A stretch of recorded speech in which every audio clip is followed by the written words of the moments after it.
Hello everyone. In this lecture we are going to talk about equity as first source of Iraqi civil code and different aspects of this important source will be focused. In the previous lecture we talked about sources of law. Firstly, legislation, followed by custom and Sharia law.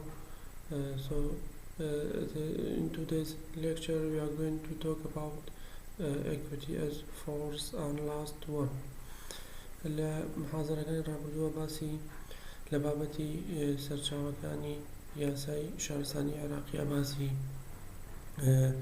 یاسەدانانمان کرد، پاشان باسی دابونەریت و شەریعەی ئیسلامیمان کرد وەکو سەرچاوەی دووەم و سێمی یاسا، و لەم محاضرەیە باس لە سەرچاوەی چوارەمەکەین کە بریتیە لە بنەماکانی دادبەروەری.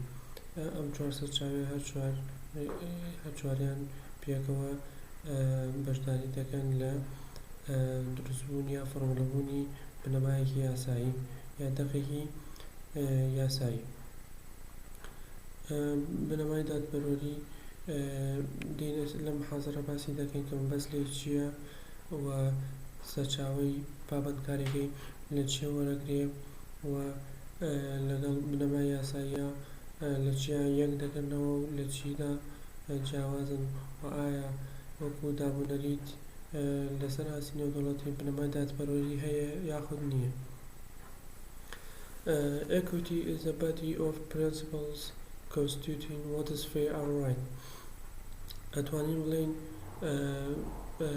بنەماکانی دادبەروەری ئەو بنەمایانن کە پێمان دەڵێن کام کارە ڕاستە و کامە هەڵەیە، بۆی کە کارە ڕاستەکە ئەنجام بدرێ و کارە هەڵەکە لێ بەدوور بین. Equity incorporates different ideas and concepts. بنەماکانی دادبەروەری چەند بنەما و چەند ئایدیا و دەستەواژەیەک یا چەمکێکی لەگەڵ خۆیدا هەڵگرتووە، including justice, fairness and even equality. وەکو ئەم دەستەواژانە داد یا دادبەروەری، fairness دادبەروەربوون، even equality و هەروە یەکسانیش، کەواتە بە شێوازێک لە شێوازەکان هەرێکە لەم چەمکانە لە چوارچێوەی بنەماکانی دادبەروەریە جێبێتەوە. It is therefore heterogeneous and embraces a plurality of different legal and non-legal laws. و لەبەرەوە فرەچەژن و فرەڕەهەندە و کۆمەڵێک دەستەواژەی یا دنیابینی یا چەمکی یاسایی و دوور لە یاسا وەکو چەمکی کۆمەڵایەتی و فەلسەفی لەگەڵ خۆیدا هەڵگرتووە. Equity is a slippery word and hard to grasp. بنەماکانی دادبەروەری بنەمای لاستیکین و دۆگمانین، واتە شیاوی گۆڕان بوو مەتاتین و سەختە کە چوارچۆیان بۆ دابنرێت. What makes it so slippery is its long history. و دوو هۆکار ئەمە هۆی ئەوەی کە ئەم بنەمایانە ئەم چەمکانە لاستیکی بن. یەکەمیان بریتیە لەوەی کە مێژوویەکی درێژی هەیە، دێنە سەری کە لە سەردەمی کۆنەوە، لە سەردەمی ڕۆمانیەکانەوە، سەردەمی وێنانە کۆنەکانەوە ئەم بنەمایانە هەبوون. ئەمە خاڵی یەکەم. And the many uses to which the word has been put. خاڵی دووەمیش کە هۆکاری ئەوەی کە ئەم بنەمایانە لاستیکین بریتیە لەوەی کە بەکارهێنانی جیاوازی هەبووە، بۆ وەستی جیاواز بەکارهێناون لەبەر ئەم دوو هۆکارە ئەم بنەمایانە بنەمای لاستیکین. It is defined as a set of rules that are inspired by the right mind and good consideration of the spirit of justice. و ئەکرێ بە هەمان شێوە پێناسە بکرێت کە کۆمەڵێک لە بنەمای یاساین کە ئیلهام وەردەگرن لە مێشکی دروستەوە و لە پەی پێبردنێکی باشی ڕۆحی دادوەریەوە و دادوەربوون دەگەیەنێ لە چ ڕوویەکەوە لە to amend the provisions of the law and supplement them by adding new text or cancelling or amending the old text. بنەماکانی دادپەروەری ڕۆڵیان چییە لە یاسادا؟ ڕۆڵەکەیان هاوکاریکردنە یا بەشداربوونە لە گۆڕانکاری ئەنجامدان لە دەقێکی یاساییە بە سێ شێوازی سەرەکی. شێوازی یەکەمیان بریتیە لە adding new text، واتە بارودۆخێکی یاسایی هەیە بەپێ کێسێکی یاسایی حاڵەتێکی یاسایی هەیە بەپێی دەقی قانونی ڕێک نەخراوە یا قانون چارەسەری بۆ نەدۆزیەوەتەوە بنەماکانی دادپەروەری دێت و ڕێکی دەخات و دەقێک کە بنەمایەکی دادپەروەری ئەمێ بە دەقێک و لە یاسا چارەسەری بۆ حاڵەتە دۆزێتەوە و لە چوارچێوە دەقە یاسایەکانە پیادەکرێت و بۆ داهاتووش پەیڕەوی لێ دەکرێت. ئەمە شێوازی یەکەم کە بریت بوو لە زیادکردنی دەقێکی یاسایی. شێوازی دووەم بریتیە لە کانسڵینگ، واتە ڕۆژانەوەی دەقێکی پێشوو. کاتێک دەقێکی پێشوو بۆ سەردەمی خۆی گونجاوە بەڵام لەگەڵ بارودۆخی ئێستا هەڵ ناکات و پێویستە ئەم دەقە بۆشێنرێتەوە لە ڕێگەی بنەمایەکی دادپەروەریەوە ئەم دەقە هەڵدەوەشێنرێتەوە. ئەمە مێتۆدی یا شێوازی دووەم. و شێوازی سێم بریتیە لە amending the old text، هەموارکردنی دەقێکی کۆن. مەبەستلەی ئەوەیە کە مادەیەکمان هەیە یا دەقێکی یاساییمان هەیە دەقەکە لە بڕگەیەکیان نەشیاوە لەگەڵ گۆڕانکاریەکانی ناو کۆمەڵگا ناگونجێت و پێویستی بە هەموارکردنە. لەم حاڵەتە لە ڕێگەی بنەمایەکی دادپەروەریەوە تەنها ئەو بڕگەی کە پێویستی بە هەموارکردن ئەو بڕگە ئەگۆڕێت، دەقەکە بە تەواوەتی ناگۆڕێت. پاش گۆڕینی ئەو بڕگەیە مادەکە دەمێنێتەوە و بە زیادکردنی ئەو بڕگە بۆی و لابردنی بڕگە کۆنەکە. This means when this his adherence to his ancient primitive religious weakened and his reverence for the laws associated with it weakened. و گرنگی بنەما دادپەروەریەکان لەو کاتەوە سەری هەڵدا کە ئاینە کۆنەکان سەرەتاییەکان خەڵک وەکو پێشوو تەماسوکی پێیانەوە نەما، لەبەرەوە ئەو بنەمایانیشی کە لەو ئاینانەوە وەرگیرابوون بە یاسا پابندبوون پێیانەوە لاواز بوو. ئەمەش and this gave the audacity to be exposed to the provision of law by amendment, cancellation or addition. ئەمەش ئەو بێوەرەی بەخشی بە تاکەکان کە بتوانن ئەو یاسایانە بۆ سێ شێوازی پێشوو کە باسمان کرد کە بریتیە لە زیادکردنی دەقێکی نوێ یا ڕۆژانەی دەقێک کۆن یا هەموارکردنی دەقێک لە بەرگەیەکیدا. لەم بەڕێگەی ئەم سێ شێوازەوە لە ڕێگەی ئەم سێ شێوازەوە تاکەکان هاتوون ئەو بنەمایانیان هەموار کردووە گۆڕیوە. Equity can be identified in many societies and religions, even if in different forms. بنەماکانی دادپەروەری لە کۆمەلگا جیاوازەکان و لە ئاینە جیاوازەکانە پیادەکراون و هەبوون بە شێوازی جیاواز. The Greeks called it clemency. لەلای یۆنانیەکان بە میانڕۆبوون یا دادپەروەربوون یا هەبوونی بەزەیی پێوتراوە. The Romans termed it as equitas or equality. لەلای ڕۆمانیەکان پێوتراوە equitas یان یەکسانی کە مەبەست لە وشەی equitas یەکسانیە. Ancient Chinese law described it as compassion. لە یاسا کۆنە چینیەکانە بە سۆز و عاتیفە ناویێنراوە. And in Hindu philosophy is found the doctrine of righteousness. و لە فەلسفەی هندۆسیە بە ڕێبازی یا ڕێچکەی لەسەر حەق بوون باس کراوە. In some Islamic schools, istihsan is employed to avoid undue hardship from the application of the law.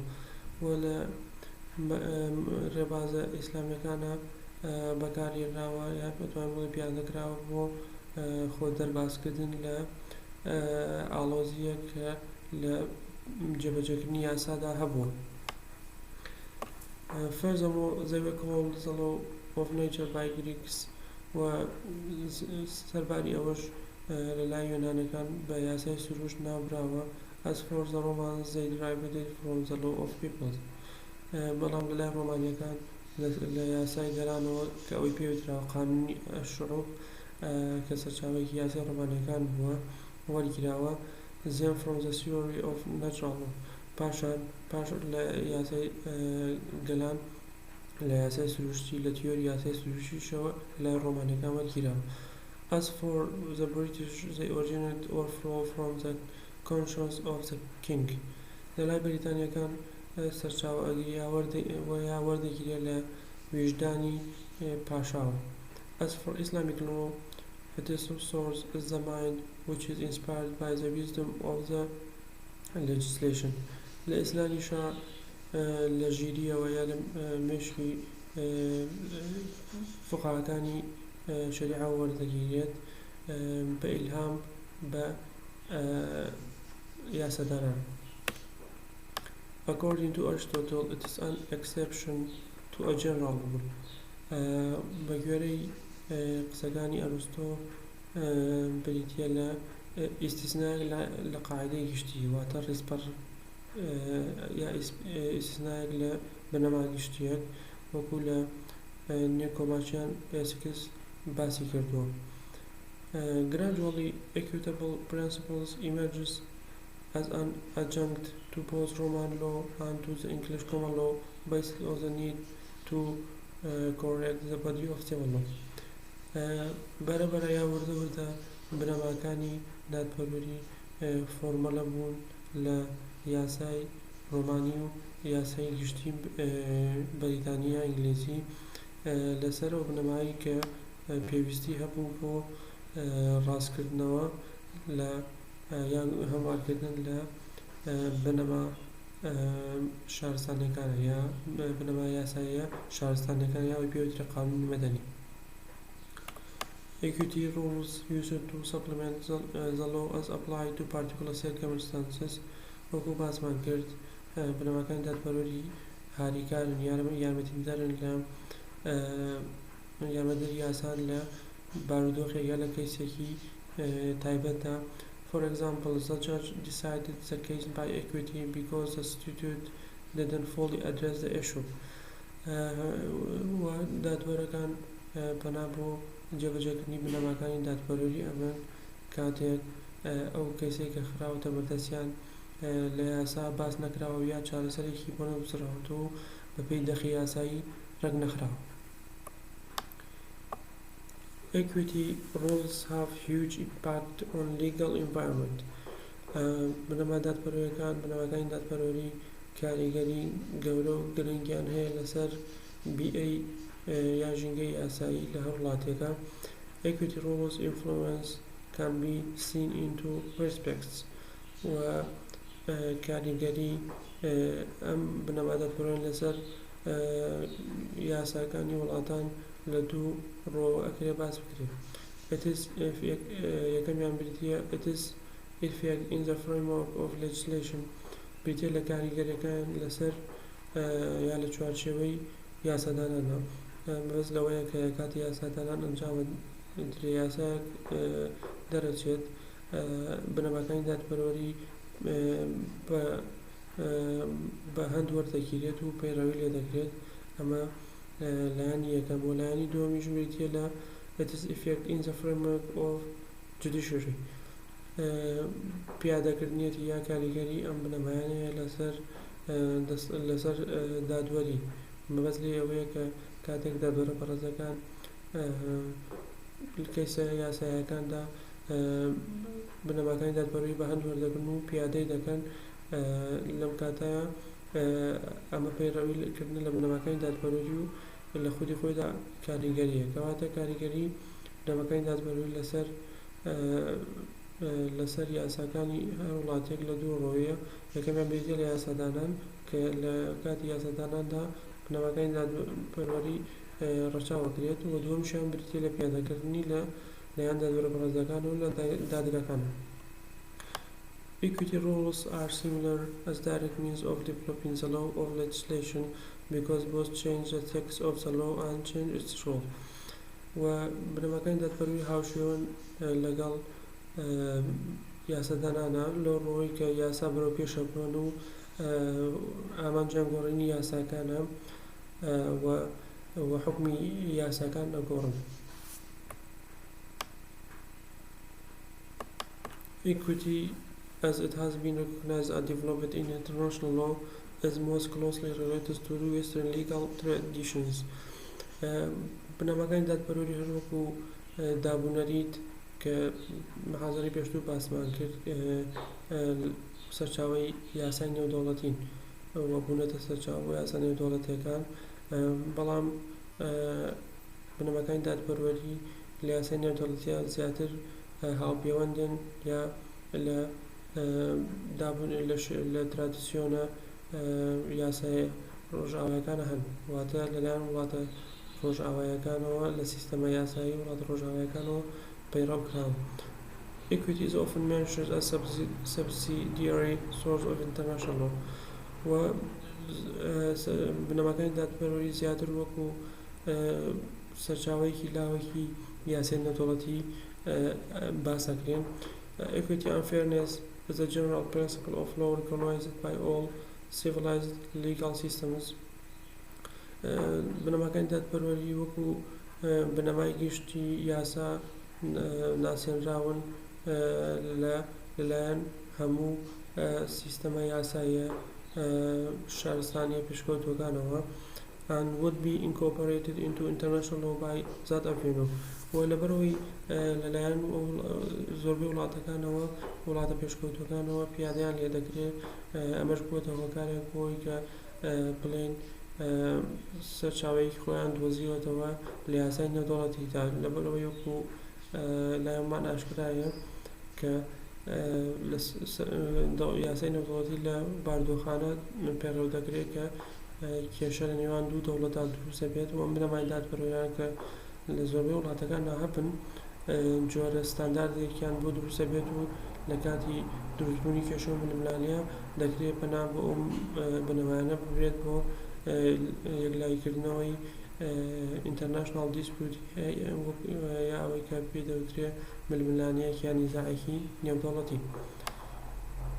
Many equitable principles have been vigorously employed in international dispute settlement. وەکو باسمان کرد زۆرێک لە بنەما دادوەریەکان بەکاردەهێنرێن یا پیادە دەکرێن بۆ یەکلایکردنەوەی ململانیە نێودەوڵەتەکان. One such concept is abuse of rights. وەیەکی لەو بنەمایانە بریتیە لە abuse of rights، خراپەکارێنانی ماف. ئەمە کە بنەمایەکی دادوەریە مەبەست لێ چیە؟ مەبەست لێ ئەوەیە where an international actor recognized as having the freedom to engage in a certain conduct. مەبەست لێ ئەوەیە کە ئەکتەرێکی نێودەوڵەتی کە مەبەستمان لێ دەوڵەتێکە ڕێگە پێدراوە یا شیا بۆی لە ڕووی یاساییەوە یان ئازادی هەیە کە هەڵسوکەوتێکی دیاریکراو ئەنجامدا، کارێکی دیاریکراو ئەنجامدا بەپێی بنەمایەکی دادوەری. But it's barred from pursuing a course of action in certain circumstances or in a particular fashion. بەڵام لە هەمان کاتدا ڕێگەی لێ گیراوە و بەپێی ئەو بنەما دادوەریە کە دەتوانین بڵێن بەپێی یاسا بۆی نییە کارێکی دیاریکراو بکات کە ئەو بنەمایە ڕێگەی پێ نەداوە لە بارودۆخێکی دیاریکراودا. Equity rules has many features و چەند تایبەتمەندیەکی بنەماکانی دادوەری لەو ڕۆی کە بنەمای یاسایی دەتوانین باس بکەن کە هەمان سێفاتەکانی بنەمای یاساییە. یەکەمیان بریتیە لەوەی it is general.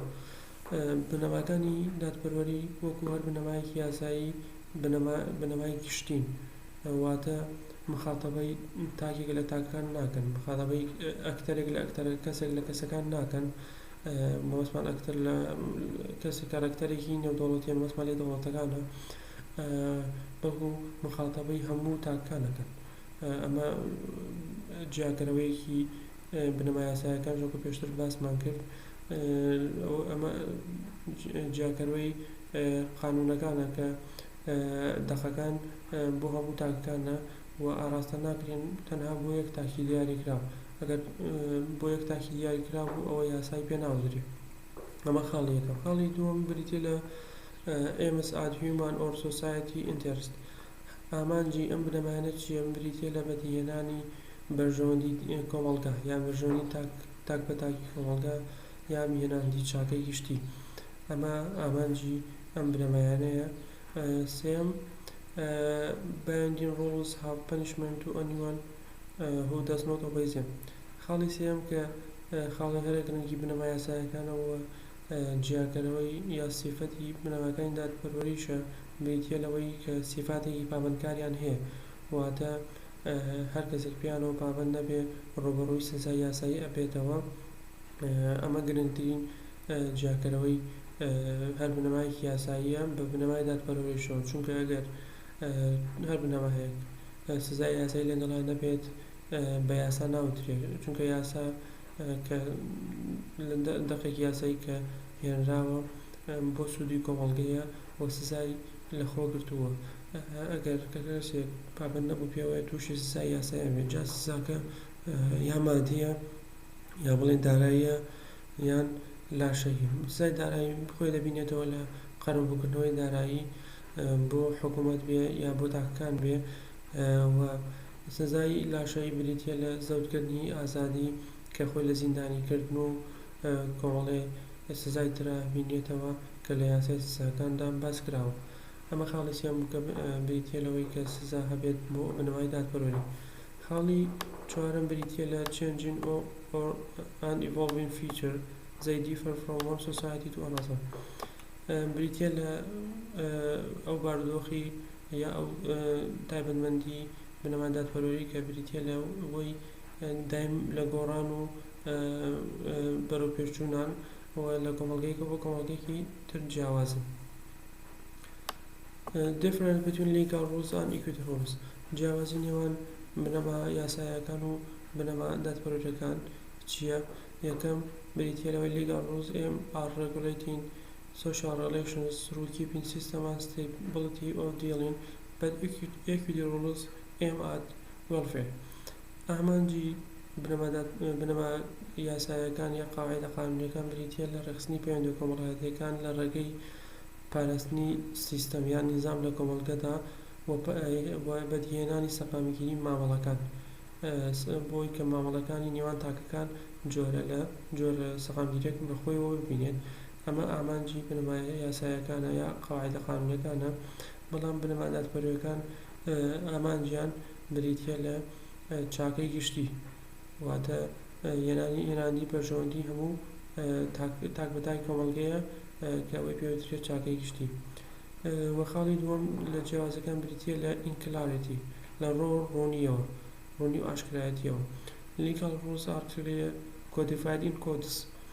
بنەما یاساییەکان ڕوونن و بە یاساکراون لە چارچۆی مەتنە قانونیەکاندا یا دەقە قانونیەکاندا، و لە کاتی دروستبوونی هەر کێشەیەک دەتوانین بگەڕێنەوە سەری. but equity rules are vague and immutable. بەڵام بنەما دادپەروەریەکان ئەتوانین بڵێن جۆرە ناڕوونیەکیان پێوە دیارە و جێگیر نین و گۆڕانکاریان بەسەردایێت. Equity differs from the legislation in the source of obligation of each of them. بنەماکانی دادپەروەری جیاوازن لە یاسادانان لە سەرچاوەی پابندکاری هەرێکێکانەوە، و ئەمەش بریتیە لەوەی from the legislative authority that promulgates it.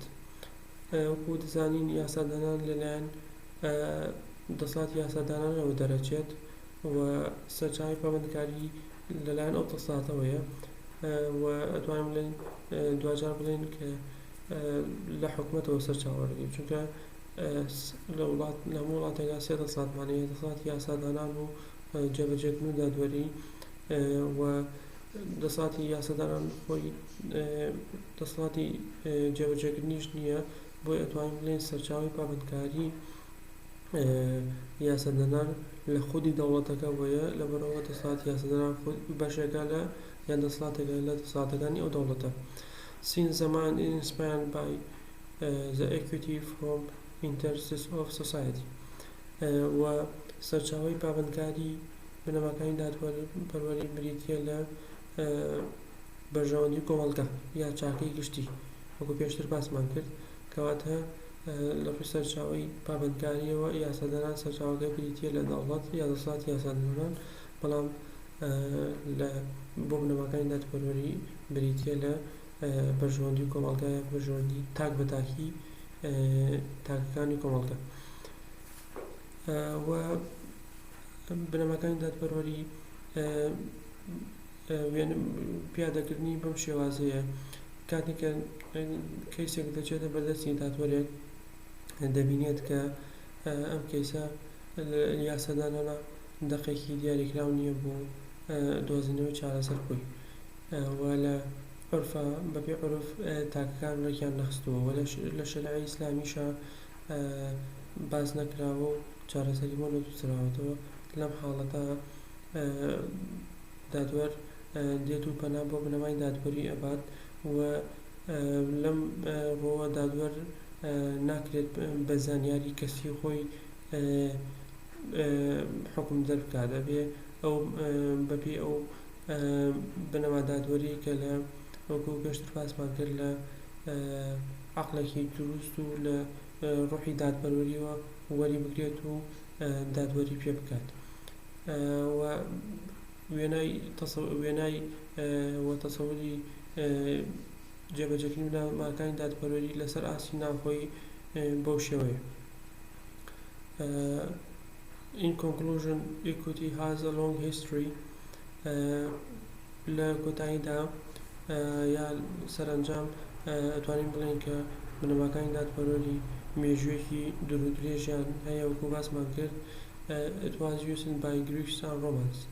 هەر لە سەردەمی یۆنانی کۆنەکان و ڕۆمانیەکانەوە هەبوون و پیادەکراون و ئەوان پێی ئاشنا بوون.